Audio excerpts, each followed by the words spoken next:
가 560장 주의 발자취를 따름이 함께 찬양하겠습니다.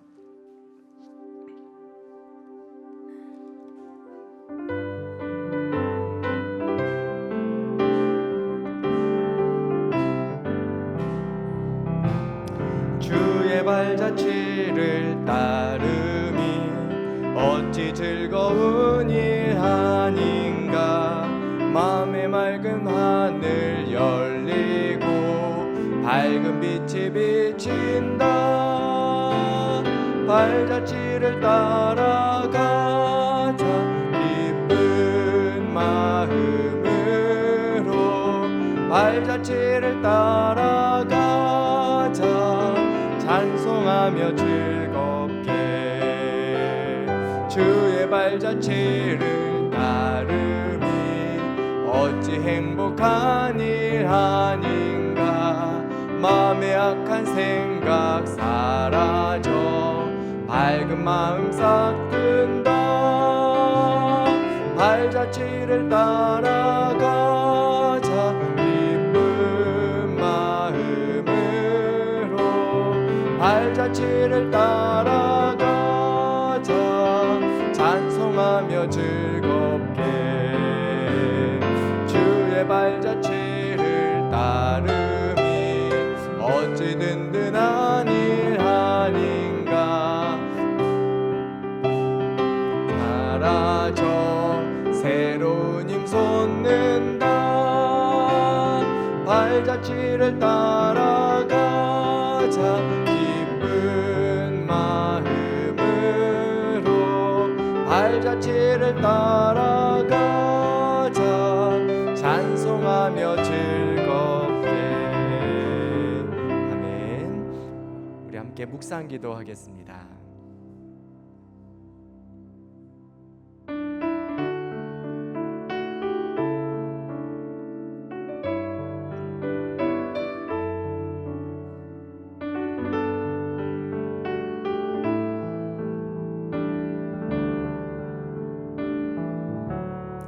나를 따라오면 사람 낚는 어부가 되게 하리라 말씀하시며 참 지푸라기 같고 지렁이 같은 연약하고 무가치한 인생들을 하나님 나라의 존귀한 용사와 일꾼들로 변화시키시며 그 나라 세워가는 거룩한 인생들로 살아가게 하시니 감사합니다.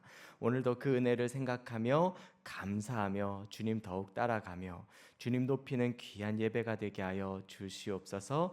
오늘도 함께 하실 주님께 감사드리며 예수님의 이름으로 기도하옵나이다. 아멘.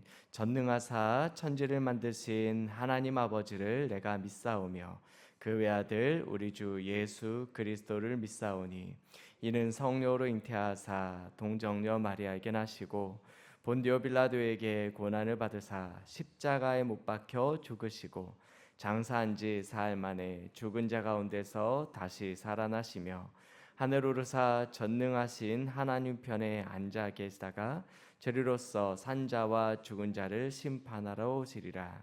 성령을 믿사오며 거룩한 공예와 성도가 서로 교통하는 것과 죄를 사하여 쉬는 것과 몸이 다시 사는 것과 영원히 사는 것을 믿사옵나이다. 아멘. 우리 시간에 선한 목자 되신 우리 주 우리 한 번 더 찬양하겠습니다.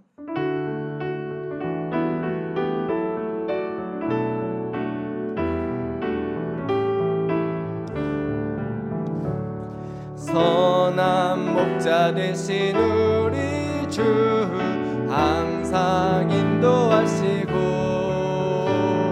방초동산 좋은 곳에서 우리 먹여주소서.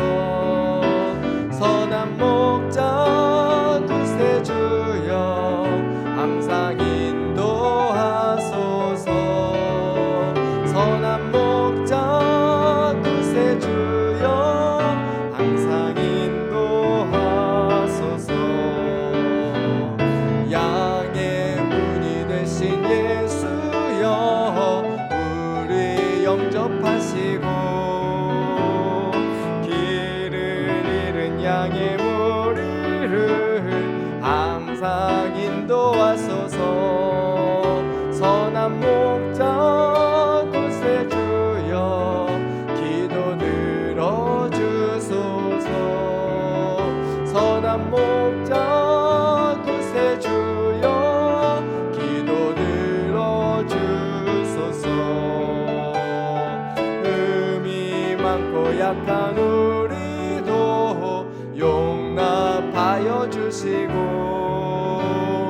주의 넓고 크신 은혜로 자유 얻게 하셨네. 선한 목자 곳에 주여 지금 나아갑니다.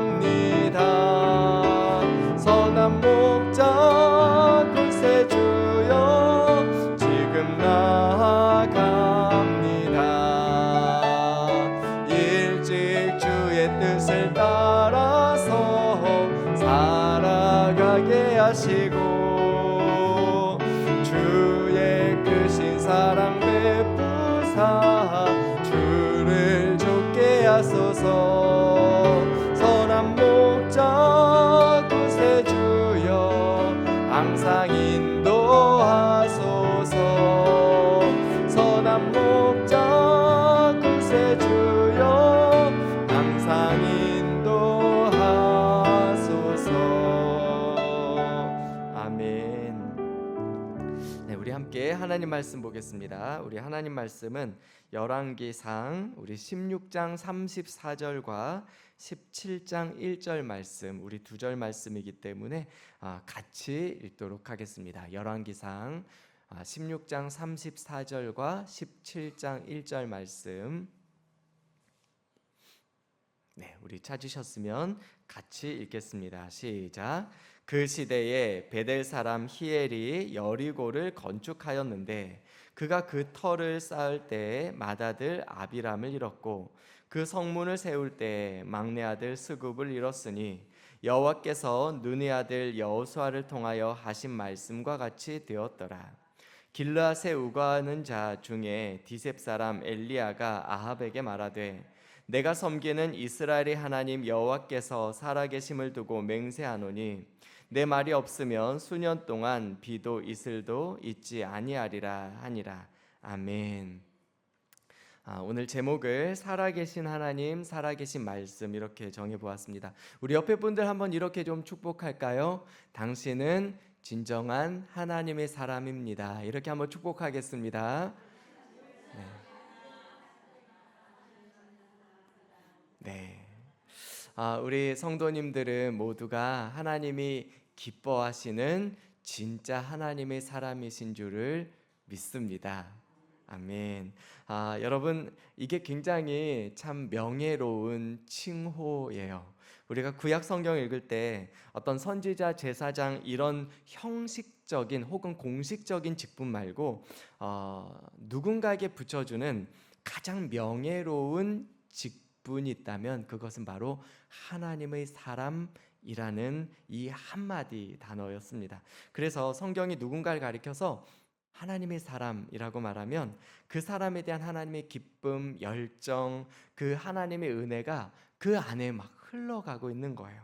근데 여러분, 구약 성경에서 엘리사와 더불어서 성경이 반복적으로 하나님의 사람이라고 자신 있게 우리에게 소개하는 인물이 바로 엘리야입니다. 여러분, 우리가 엘리야의 이야기를 가만히 묵상하면 마치 미리 보는 예수님 이야기 같습니다. 오늘 새벽에도 우리가 말씀을 통해서 살펴봤지만 변화산이라고 알려진 많은 성경학자들이 다볼산이라고 해석을 하는데요. 그 변화산에 예수님이 올라가셨을 때 그때 예수님이 머리끝부터 발끝까지 하얗게 변화되시는데 그때 그 기도하시는 예수님 앞에 두 사람이 나타납니다. 바로 모세와 엘리야예요. 여러분, 모세는요 율법을 대표하는 사람입니다. 근데 여러분, 사실 모세가 나타난 거 이상하지 않아요. 왜냐하면 모세 오경은 전부 다 모세가 기록했기 때문입니다. 근데 여러분, 엘리야는 선지자의 대표거든요. 근데 여러분, 구약 성경이 사실은 수많은 선지자들이 있습니다. 그 내노라는 수많은 둘째가라면 서러운 그 대장부와 같은 수많은 선지자들 중에서 엘리야가 나타났다. 여러분, 엘리야의 위치가 어떤지를 우리에게 단적으로 보여주거든요. 여러분, 그 예수님께서 오병이어 사건을 통해 수많은 사람들을 먹여주신 것처럼 엘리야도 사르밧 과부의 집에서 그 집에 머무는 동안 떡과 기름이 마르질 않습니다. 여러분, 예수님께서 죽으시고 부활하사 구름을 타고 저 하늘에 승천하신 것처럼 엘리야도 불말과 불병거를 타고 승천합니다. 무엇보다도 예수님께서 이 땅에 당신을 사랑하는 12제자를 남겨두신 것처럼 엘리야도 그의 뒤를 이어서 수많은 선지자의 생도들을 남겨놓습니다. 그러니까 우리가 이 엘리야의 이야기를 가만히 묵상하면 묵상할수록 와, 이거는 구약 버전의 미리 보는 예수님 이야기 같다는 생각을 하게 됩니다. 근데 여러분, 그 엘리야가 활동하던 시대는요, 그 구약의 모든 역사 속에서 가장 영적으로 캄캄하던 그런 영적 암흑기와 같았습니다. 많은 사람들이 말하기를 밤하늘이 캄캄할수록 별은 더욱 밝게 빛난다 라고 했던 것처럼, 여러분, 그 영적 암흑기와도 같은 암울한 시대 속에서 엘리야는 더욱더 아름답게 반짝이는 하나님의 사람으로 빛나는 모습을 우리는 보게 되는 거예요. 여러분, 이 사실을 우리가 묵상할 때 또 한 가지 소망이 되는 것은, 여러분, 엘리야가 그 악한 시대를 살아왔다면 우리도 이 악한 시대를 살아갈 수 있는 거 아니겠어요? 사실 여러분, 시대가 악하다는 것은 조금도 이상한 일이 아닙니다. 우리 이전에 살았던 선배들도 적어도 우리만큼은 어렵고 힘든 시절을 겪으며 믿음의 치열한 싸움을 싸워왔고요. 우리 뒤이어 살아가야 할 우리 자손과 후배들 역시 적어도 우리만큼은 힘겹고 치열한 영적 전투의 한복판에서 살아갈 거예요. 그러니까 여러분, 언제 시대가 우리를 하나님 편에 서게 만든 적이 있습니까? 그러니까 여러분, 시대가 악한 것은 전혀 이상한 게 아닙니다. 그런데 우리가 이 엘리야 이야기를 보면 엘리야는 그 악한 시대 속에서 더욱 밝게 빛났을 뿐 아니라 그 시대를 정복하고 승리한 하나님의 사람이었다라는 것을 알 수 있어요. 그리고 엘리야가 그 시대를 이길 수 있었다면 우리도 이 시대를 이길 수가 있습니다. 왜냐하면 여러분, 엘리야는 우리와 똑같은 사람이거든요. 그래서 야고보서 5장을 보면 이렇게 말합니다. 엘리야는 우리와 성정이 같은 사람이로되, 자막이 있거든요. 그가 비가 오지 않기를 간절히 기도한즉 3년 6개월 동안 땅에 비가 오지 아니하고 다시 기도하니 하늘이 비를 주고 땅이 열매를 맺었더니라. 무슨 말이죠? 여러분, 엘리야가 기도했더니 역사가 일어났다는 것입니다. 할렐루야. 엘리야가 기도했더니 하나님이 일하셨다는 뜻입니다. 근데 그 엘리야가 어떤 사람이냐면 우리와 성정이 같은 사람이다. 그러니까 여러분, 엘리야가 승리했다면, 엘리야가 기도했다면, 엘리야를 통해 하나님이 역사하셨다면 우리를 통해서도 그러하실 수 있다라는 것을 우리에게 말씀해 주십니다. 근데 여러분, 우리가 이 엘리야 이야기를 통해서 한 가지 강력한 주제를 발견하는데, 그것이 바로 하나님이 살아계신다, 그리고 말씀이 살아계신다, 이것입니다. 우리가 열왕기서를 조금 간단하게 좀 소개를 하자면요, 여러분, 열왕기서는 솔로몬 이야기로 시작을 합니다. 여러분, 솔로몬이 누구죠? 솔로몬은 지혜로운 왕이었습니다. 우리가 성경을 읽어보면 솔로몬이 얼마나 지혜로운 왕인지를 알 수 있죠. 두 여인이 어느 날 갑자기 나타나서 사나이가 내 아이라고 싸우는데, 누구도 이 아이가 누구의 아이인지 모르는 상황에서 솔로몬이 칼을 가져오너라. 그러면서 그 상황 속에서 여인의 어머니의 모성애를 일깨우면서 진짜 어머니가 누군지를 지혜롭게 드러냈던 참 지혜로운 왕이 솔로몬이었습니다. 뿐만 아니라 솔로몬은 겸손한 하나님의 사람이었습니다. 그가 왕이 되고 나서 하나님이 어느 날 그에게 나타나서 네가 원하는 게 뭐냐? 내가 너에게 뭘 해줄까라고 했을 때, 여러분, 하나님이 정말 여러분에게 나타나서 네가 진짜 원하는 게 뭐냐? 여러분, 뭐라고 대답하시겠어요? 근데 솔로몬이 이렇게 말합니다. 우리 생각엔 기회를 날려버릴 것 같은 듣는 마음을 주십시오. 네. 저는 주님 앞에서 작은 아이입니다. 이 많은 백성 제가 어떻게 다스리며 그들의 마음을 제가 알 수 있겠습니까? 그들의 마음을, 아픔을 들을 수 있는 그 듣는 마음을 저에게 주십시오. 그렇게 겸손한 하나님의 사람이 솔로몬이었습니다. 그런데 그 솔로몬이 타락을 하고 말았죠. 그의 노년에 보면 그가 무려 1000명의 여자를 아내로 맞이했는데, 문제는 이 1000명이 다 이방 나라에서 들어온 여인들이었어요. 이 이방 여인들이 다 제각기 우상을 가지고 들어와요. 그래서 솔로몬 이후로부터 이스라엘이 완전히 우상 천지가 되어버리고 맙니다. 그러니까 여러분, 하나님을 섬겨야 할, 하나님의 나라와 같아야 할 그 이스라엘 나라가 완전히 우상으로 가득 차버린 그런 일들이 벌어졌죠. 그때 하나님께서 이스라엘을 회복시키기 위한 고육지책을 쓰시는데, 그게 뭐냐면 나라를 쪼개시는 거예요. 나라를 쪼개서라도 결국 이 이스라엘 나라를 다시금 돌이키게 하겠다, 살아나게 하겠다, 변화시키겠다. 하나님이 그래서 한 사람을 일으키시는데 그게 바로 여로보암이에요. 어느 날 여로보암, 이 젊은이가 길을 가는데 아히야라고 하는 한 늙은 선지자가 나타나서 그 앞에서 옷을 벗더니 옷을 12조각으로 찢어서 10개 가져라. 하나님이 이 12지파 중에 10지파를 너에게 맡겨주겠다. 그렇게 해서라도 하나님께서는 이 나라 다시금 내가 어떻게든 살려내겠다. 그게 하나님께서 이스라엘을 살리시기 위한 그 아프고 처절한 고육지책인데, 문제가 하나 있습니다. 그렇게 10지파를 가졌음에도 불구하고 예루살렘을 갖지 못한 거예요. 예루살렘은 남쪽에 있었습니다.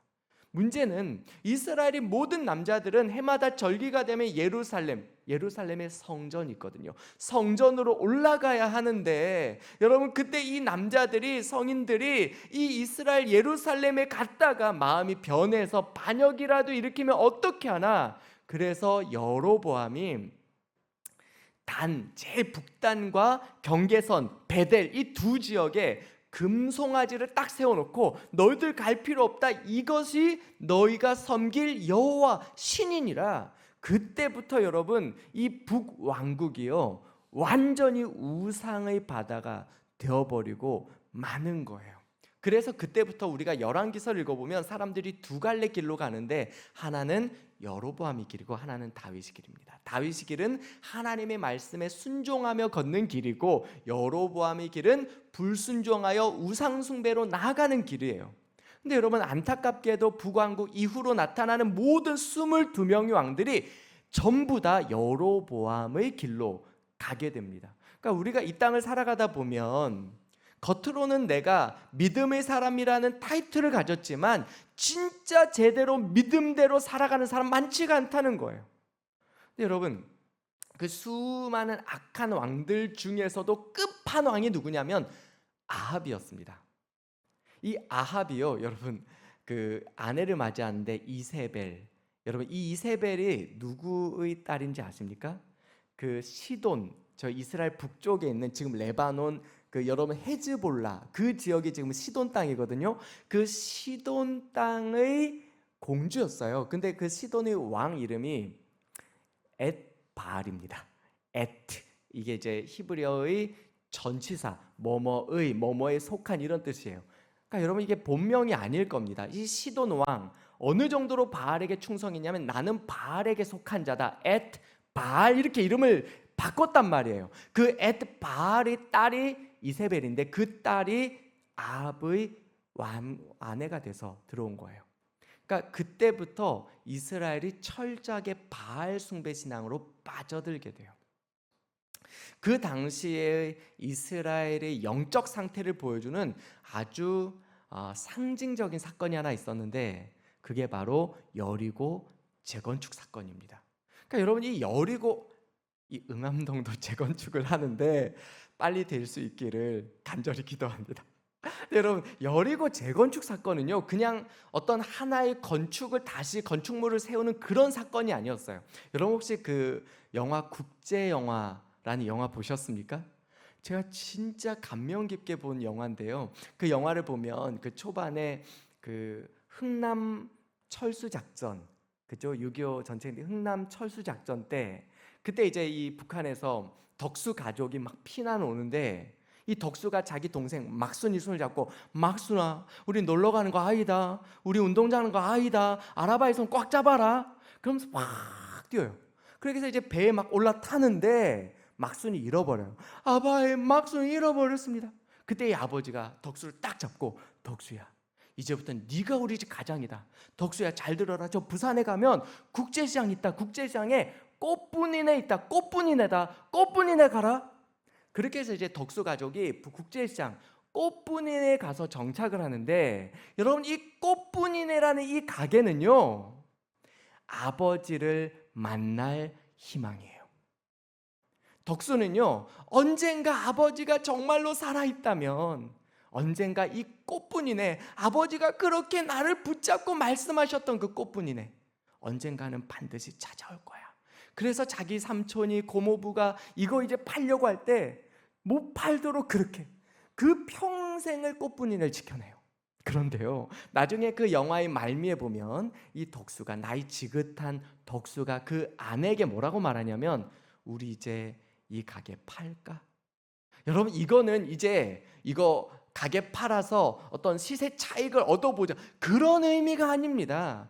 평생토록 그의 마음에 단 한시도 잃어버린 적 없었던 그 한 가지 희망, 아버지가 언젠가는 다시 오실 수 있다는 그 희망, 그 희망을 내려놓았다는 굉장히 상징적인 변화인 거예요. 그러니까 여러분, 이스라엘 나라에게 있어서 이 사람들이 여리고를 다시 쌓는다, 이거는요 굉장히 상징적인 모습을 우리에게 보여줍니다. 지금으로부터 400년 전에 하나님께서 여호수아를 필두로 해서 이스라엘이 가나안 땅으로 들어올 때 이 여리고를 통과해서 들어왔어요. 이 여리고를 무너뜨리시고 하나님이 뭐라고 말씀하셨냐면, 한번 띄워주세요. 여호수아 6장 26절에 그때 맹세하여 이르되 누구든지 일어나서 이 여리고 성을 건축하는 자는 여호와 앞에서 저주를 받을 것이라. 그 기초를 쌓을 때, 그 공사 시작할 때 맏아들을 잃을 것이요, 그 문을 세울 때, 마지막 마무리 공사할 때 그 막내 아들을 잃을 것이다. 왜 하나님이 이 여리고를 다시 쌓지 말라 말씀하신지 아세요? 여러분, 저도 가본 적은 없지만 우리가 이스라엘 땅을 가보면요, 이방 나라에서 이스라엘을 들어오는 문은 오른쪽밖에 없습니다. 왜냐하면 왼쪽, 서쪽은 지중해 바다가 있고요, 그 북쪽과 남쪽은 유대의 광야가 넓게 펼쳐져 있어서 사실상 이스라엘로 들어오는 한 가지 출입문은 여리고밖에 없어요. 그래서 예수님이, 여러분, 나중에 예루살렘으로 들어오실 때 여리고를 지나서 들어오시잖아요. 그러니까 여러분, 여리고는요 이스라엘로 들어오는 문과 같습니다. 그 문을 열어놓으시고 하나님은 이 문을 다시 세워서는 안 된다라고 말씀하세요. 왜 그렇죠? 하나님은 너를 지키시는 자. 할렐루야. 우리 시편 121편에 이런 말씀이 있습니다. 한번 우리 같이 읽어볼까요? 화면에 나올 텐데요, 우리 한번 같이 읽겠습니다. 시작. 여호와는 너를 지키시는 이시라. 여호와께서 내 오른쪽에서 내 그늘이 되시나니 낮의 해가 너를 상하게 하지 아니하며 밤의 달도 너를 해치지 아니하리로다. 여호와께서 너를 지켜 모든 환난을 면하게 하시며 또 내 영혼을 지키시리로다. 여호와께서 너희 출입을 지금부터 영원까지 지키시리로다. 할렐루야. 그러니까 여러분, 이스라엘 나라를 온 민족과 열방 중에서 하나님의 나라, 하나님의 백성 되게 만들었던 그들만의 믿음이 있었어요. 하나님께서 우리의 출입을 지금부터 영원토록 지켜주신다. 여러분, 지난 400년 동안 물론 여러분, 이스라엘이 완벽하진 않았잖아요. 때로는 범죄하고 때로는 넘어지고 때로는 그렇게 방황하여 딴 길로 갈지라도 그들이 마음속에 끝내 잃어버리지 않았던 하나 믿음이 있었어요. 범죄하였지만, 연약하여 넘어졌지만, 그럼에도 불구하고 여전히 그들이 마음속에서 하나님이 우리의 하나님이 되셔서 우리와 함께 하셔서 우리 출입을 지켜주신다는 믿음을 지키기 위해서 그들은 여리고를 열어놓고 살았어요. 그런데 지금 아합의 때에 이르러서, 엘리야 때에 이르러서 그들이 지금 다시금 이 여리고를 쌓는다? 이게 뭔지 아십니까? 하나님이 우리를 지키시지 않는다는 거예요. 다시 말해서 그 시대의 영적 분위기는 이것입니다. 하나님은 죽었다는 거예요. 여러분, 1966년 4월 8일 미국의 타임지 표지 제목이 하나님은 죽었는가? 여러분, 그런데 이 제목은요, 굉장히 도발적이고 도전적이며 많은 미국인들을 굉장히 불쾌하게 만들었던 질문이었습니다. 왜냐하면 여러분, 그 당시 통계에 따르면 미국 국민들의 97%가 주일마다 정기적으로 예배에 참석하고 있었습니다. 그러니까 미국은 사실상 기독교 국가였어요. 주일이 되면 미국 국민이라면 거의 대부분이 예외 없이 자, 손잡고 우리 교회 가자. 그렇게 다 교회를 갔는데 오늘 예배 잘 드리고 왔는데 그때 타임지 기사가 뭐라고 말하냐면 하나님은 죽었는가? 이런 제목을 띄운 것이죠. 근데 여러분, 그 기사 내용 중에서 두 가지 질문이 나옵니다. 첫 번째 질문은 당신에게 있어서 하나님은 누구십니까? 여러분, 여러분에게 있어서 하나님은 누구시죠? 여러분, 하나님을 만나보셨습니까? 머리가 아니라 마음으로 그 하나님의 사랑에 진짜 부딪혀 보셨습니까? 여러분, 머리로 배운 것은요, 기억하려 해도 잊어버립니다. 그런데요, 마음으로 경험한 것은요, 잊어버리려고 해도 잊질 못합니다. 만약에 오늘 여러분들이 하나님의 말씀을 머리로 받으신다면 이 예배는 이 시간이 끝나면 다시는 기억되지 않는 지나가는 예배가 될 거예요. 근데 만약에 오늘 여러분들이 이 말씀을 머리가 아니라 마음으로 받으신다면, 하나님의 말씀이 여러분들이 마음에 부딪혀 오신다면 이 예배는요, 절대로 잊혀지지 않는 그 한 번의 예배가 될 거예요. 저는 여러분들이 하나님을 머리가 아니라 마음으로 인격적으로 깊이 만나시기를 우리 주님 이름으로 축복합니다. 수많은 사람들이 말씀을 들었는데, 예배를 드렸는데, 그래서 하나님이 누군데, 당신에게 하나님은 누구시냔 말이야. 사람들이 말을 못하는 거예요. 지식으로는 배웠음에도 불구하고 내 삶 속에서 만나본 적이 없는 이론적인 하나님. 두 번째 질문은 이것입니다. 그렇다면 믿는 당신과 믿지 않는 타인의 차이점은 뭐냐는 거예요.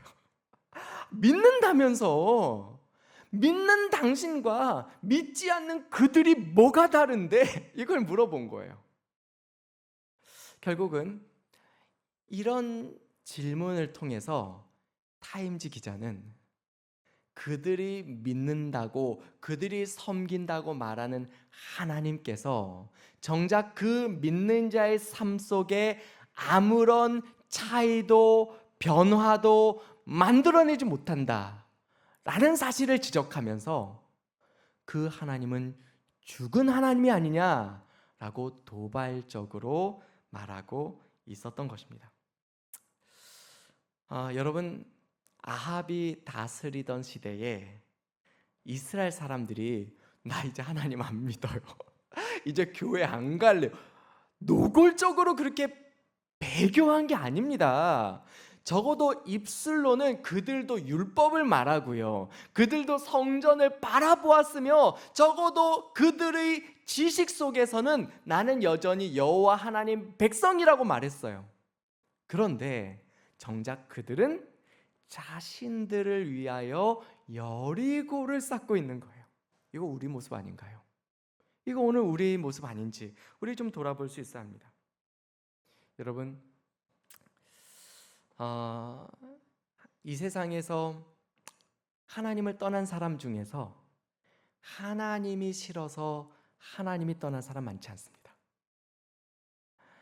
하나님이 싫어서 하나님을 떠나는 것이 아니라 세상이 좋은 마음이 끊어지지 않아서 하나님 떠납니다.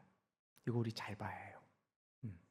결국 그들은 하나님을 믿는다라고 말하고는 있었지만 여전히 자신들을 위한 우상, 자신들을 위한 무언가를 계속해서 붙잡고 살아갔던 거예요. 그리고 결국 그런 신앙의 이중성이 하나님으로부터 멀어지게 만들고 하나님을 버리게 만드는 영적 배교자를 만들어 버린 것입니다. 그게 오늘 우리가 보게 되는 이 엘리야가 등장하기 직전의 상황이에요. 자, 그런 상황 속에서 오늘 엘리야 선지자가 나타나서 이렇게 말합니다. 우리 17장 1절 한번 같이 읽어볼까요? 우리 17장 1절 한번 읽어보겠습니다. 시작. 길르앗에 우거하는 자 중에 디셉 사람 엘리야가 아합에게 말하되 내가 섬기는 이스라엘의 하나님 여호와께서 살아계심을 두고 맹세하노니 내 말이 없으면 수년 동안 비도 이슬도 있지 아니하리라. 여러분, 여기서 중요한 말은요 딱 두 가지입니다. 하나는 여호와께서 살아계심을 두고 맹세하노니, 무슨 말이죠? 하나님은 살아계신다는 거예요. 많은 사람들이 하나님을 절망할 때, 하나님께 실망할 때 하나님은 죽었다라고 암묵적으로 동의하며 살아갈 때에 그 시대 속에서 엘리야는 내가 섬기는 여호와 이스라엘의 하나님은 살아계신 하나님이다, 그걸 선포했던 거예요. 그리고 또 한 가지는 내 말이 없으면, 여러분 지금 내 말, 이게 누구의 말입니까? 엘리야에게 주신, 엘리야를 통하여 말씀하게 하신 하나님의 말씀이에요. 그러니까 여러분, 이 짧은 고백 속에서 우린 두 가지를 볼 수 있습니다. 살아계신 하나님, 살아계신 말씀. 내가 섬긴 하나님은 살아계신 하나님이다. 하나님이 살아계신다. 말씀이 살아계신다. 이것을 엘리야가 담대하게 외치고 있는 것입니다. 여러분, 엘리야가 이렇게 선포한 이유가 뭘까요? 어떻게 엘리야는 그 시대 속에서 시대와 어울리지 않는, 사랑하는 여러분, 저는 우리 청년들 볼 때마다, 우리 자녀들 볼 때마다 저는 그런 기도가 나옵니다. 이 아이들이 세상과 불협화음을 만들어낼 줄 아는 사람들 되게 해주십시오. 이 시대와 조금은 어울리지 않는 사람들로 살게 하여 주십시오. 할렐루야. 저는 여러분들이 자녀가 혹은 그 자손들이 그와 같이 되시기를 축복합니다. 여러분, 엘리야가 어떻게 이렇게 시대에 맞서서 그 시대와 어울리지 않는 메시지를 당당하게 전할 수 있었는가? 제가 다음에 또 한번 전할 기회가 있겠지만, 엘리야는 하나님을 위해서 불편함을 감수할 수 있었기 때문입니다. 그러니까 여러분, 내가 하나님을 위해서 아무것도 잃어버리려 하지 않으면요, 아무것도 드릴 수가 없어요. 아무것도 포기하지 못한 사람은 결코 주님을 위해서 내 삶을 온전히 헌신할 수가 없어요. 그러니까 우리는 헌신하죠. 잃어버리지 않을 만큼, 손해보지 않을 만큼, 내가 고생하지 않을 만큼 우리도 얼마든지 합니다. 근데 여러분, 우린 이제 한번 물어봐요. 나는 그리스도를 따르기 위해서 무엇을 버린 적이 있는가? 포기한 적이 있는가?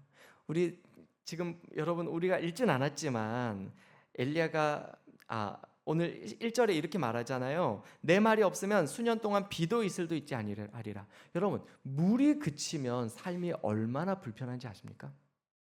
여러분, 주님의 살아계심을 이 땅에 드러낼 수 있다면 저는 불편하게 살아갈 준비가 되어 있습니다. 저는 조금 고생스럽게 살아갈 준비가 되어 있습니다. 여러분, 준비가 되어 있으면 감당할 수 있습니다. 그러니까 우리가 딱 배에 힘주고 있잖아요. 딱 맞아도 웬만하면 버팁니다. 그러니까 준비된 사람은 고난을 이길 수 있다니까요. 엘리야가 지금 뭐라고 말하냐면, 하나님, 저는 준비되어 있습니다. 주님의 살아계심을 이 땅에 나타낼 수만 있다면, 드러낼 수만 있다면, 주님이 그렇게 나를 쓰실 수만 있다면, 주님, 저는 준비되어 있습니다. 여러분, 이게 될 수 있어야 우린 이 땅 가운데 이 시대 속에서 내 삶을 봐라, 하나님 살아계신다라고 말하며 살아갈 수가 있는 거예요.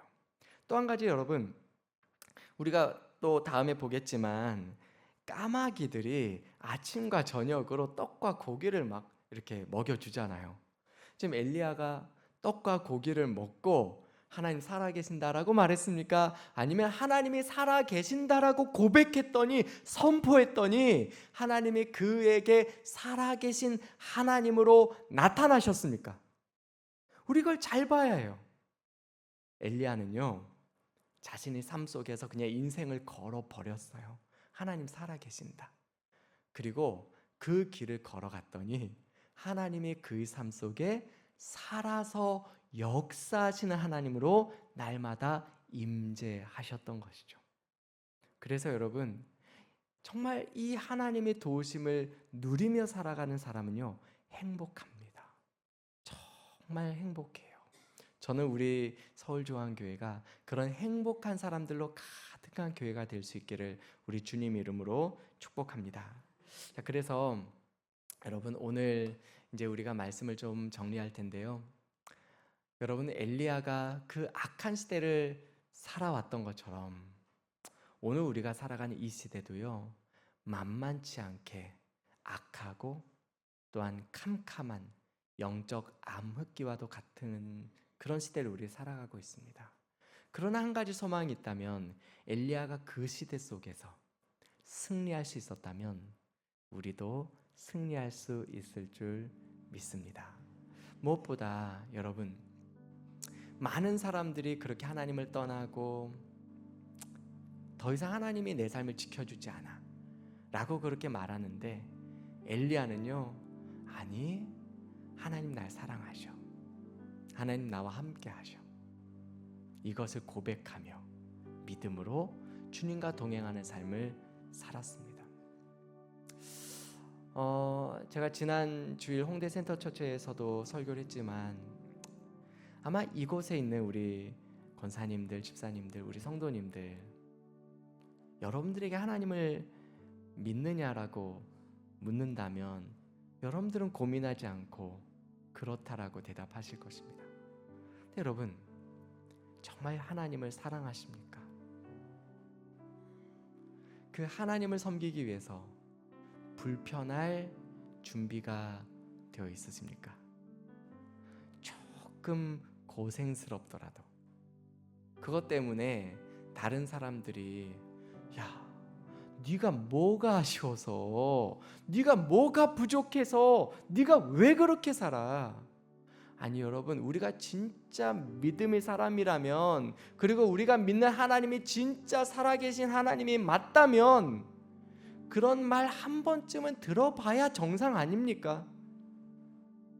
사람들이 그렇게 네가 뭐가 아쉬워서 그렇게 살아 라고 말할지라도, 그러나 우리는 이 시대 속에서 하나님, 저는 주님 사랑합니다, 그리고 제 한 가지 소원이 있다면 그 살아계신 하나님을 저희 삶으로 보여주고 싶습니다. 여러분, 우리 안에 그 소망이, 그 열정과 사랑이 다시 한번 좀 회복되었으면 좋겠어요.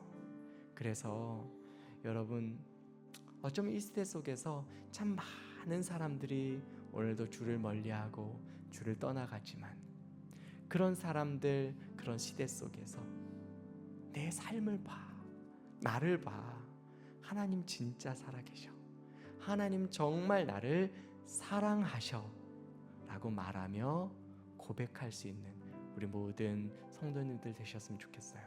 무엇보다 이제 돌아오는 주일이 위드데이입니다. 이제 우리가 하반기에 또 잃어버린 한 영혼을 찾게 될 텐데, 하나님, 제 삶이 전도지가 되게 해주십시오. 저희 인생 이야기가 하나님을 보여주는 생생한 간증이 되게 해주십시오.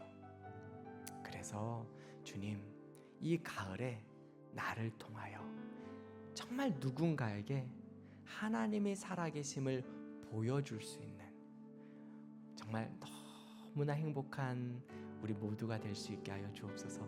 우리 이런 고백으로 좀 하나님께 이 하반기를 좀 올려드릴 수 있었으면 좋겠습니다. 우리 그런 마음을 좀 고백하면서 우리 찬양 함께 하나님 앞에 올려드렸으면 좋겠어요. 나의 사랑, 나의 생명.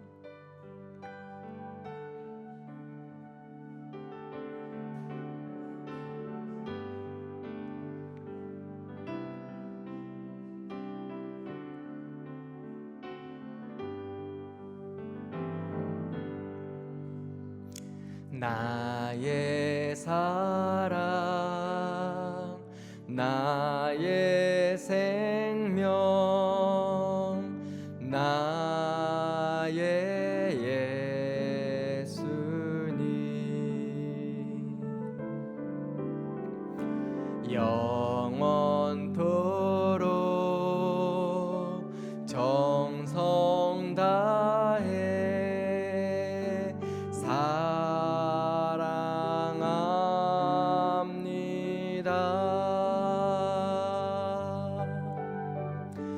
나의 힘 되신 여호와여, 내가 사랑합니다.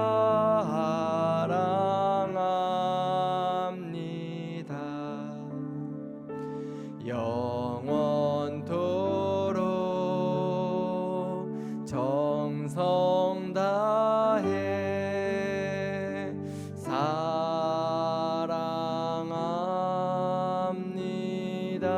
우리 처음부터 한 번 더 고백해 볼까요? 나의 사랑, 나의 사랑,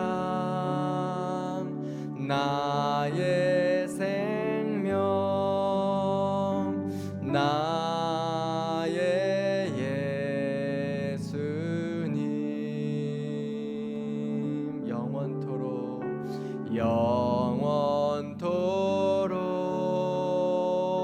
정성 다해 사랑합니다.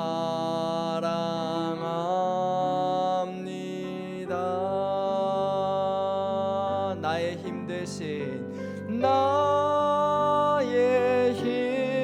대신 여호와여, 내가 사랑합니다.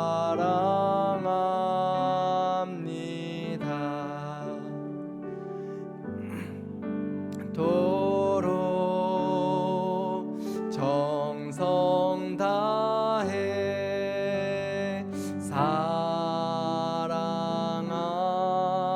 우리 한 번 더 후렴 가사로 고백해 볼까요? 나의 힘 되신 여호와여, 나의 힘 되신 여호와여, 내가 사랑합니다.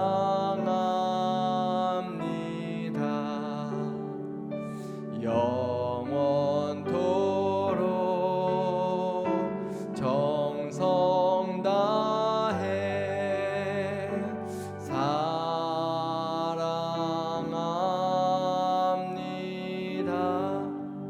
사랑하는 여러분, 아마 우리 이곳에 계신 우리 많은 분들이 한때 정말 은혜가 아름답게 꽃 피우던 한국교회를 여러분 추억하실 것입니다.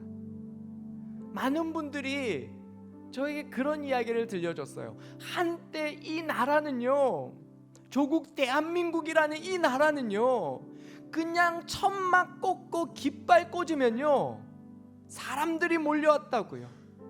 그렇게 하나님의 은혜를 주셔서 이 땅에 교회가 세워지게 하시고 수많은 사람들이 그 교회로 몰려오는, 아마 그 아름다운 은혜가 꽃처럼 피어나던 그 한국교회 이야기를 여러분들은 기억하실 것입니다. 그리고 이제 많은 사람들이 사랑이 식어지고 있고요, 많은 사람들이 교회를 떠나가고 있습니다.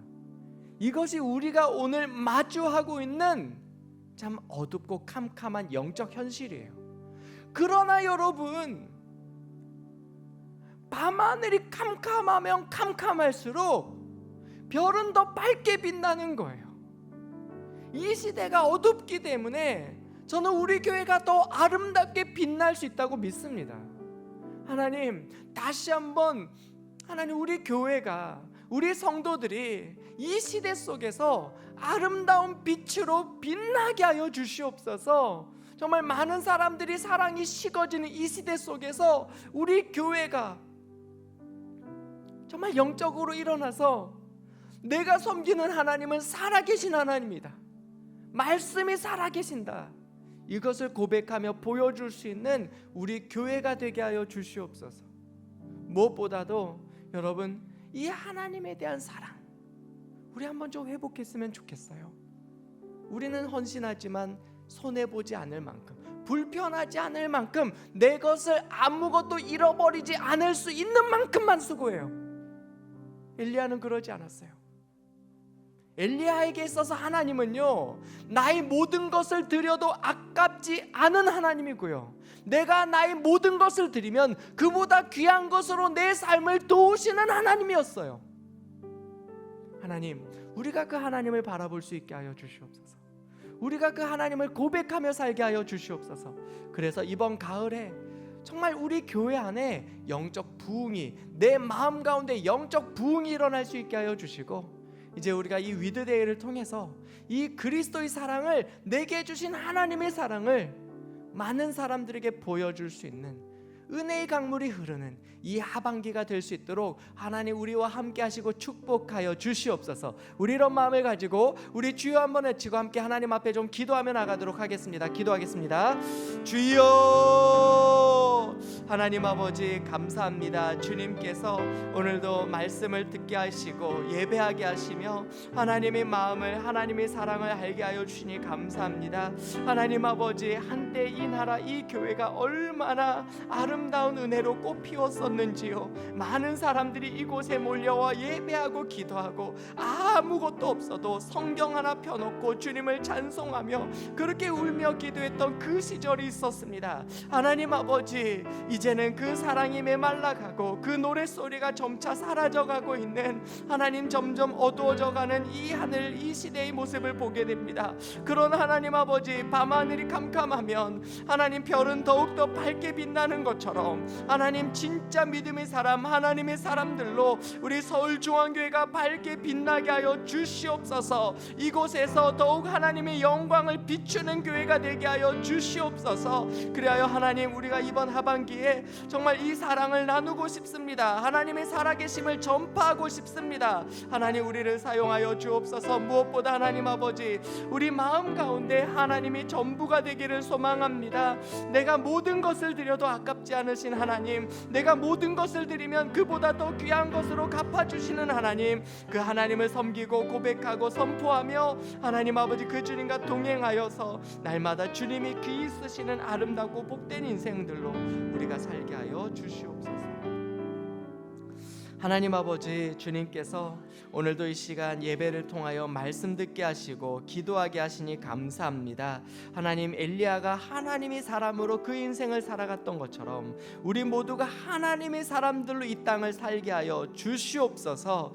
그리하여 하나님, 우리 서울중앙교회가 더욱 아름답게 빛나게 하여 주시고, 우리 서울중앙교회를 통해서 수많은 잃어버린 영혼들 돌아오게 하여 주시고, 무엇보다도 이번 위드데이를 통해서 정말 우리 자신이 하나님 앞에 귀히 쓰임 받아 정말 많은 영혼들 주님께로 돌아오도록 주님 우리와 함께하여 주시옵소서. 우리를 사용하여 주시옵소서. 그렇게 행하실 줄 믿고 감사를 드리며 예수님의 이름으로 기도하옵나이다.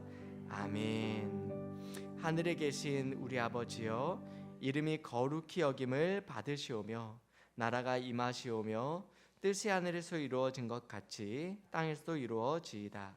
오늘 우리에게 일용할 양식을 주시옵고 우리가 우리에게 죄 지은 자를 사하여 준 것 같이 우리 죄를 사하여 주시옵고 우리를 시험에 들게 하지 마시옵고 다만 악에서 구하시옵소서.